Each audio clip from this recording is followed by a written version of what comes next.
اعراف کا ذکر آ گیا. ایک مقام اعراف ہے جو جنت اور دوزخ کے درمیان ہے، اور یہاں جو اہل دوزخ ہیں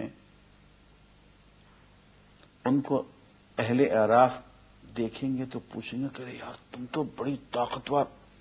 اور بڑی اقتدار والے اور بہت بڑی پارٹی والے لوگ تھے، وہ تمہاری طاقتیں، وہ سارے اختیارات، وہ تمہاری ہٹو بچو اور زندہ باد، وہ کہاں گئی؟ اور ادھر اہل دوزخ ہوں گے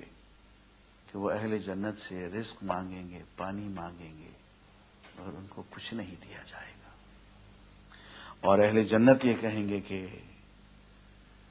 ہم سے اللہ نے جو جو وعدے کیے وہ سب پورے ہو گئے، تم بتاؤ تمہارے بارے میں جو وعدے کیے گئے تھے کیا سب پورے ہو گئے یا نہیں؟ پتہ چلے گا کہ عذاب کی جو جو دھمکیاں اللہ نے جو جو وعیدیں سنائی تھیں وہ ساری پوری ہو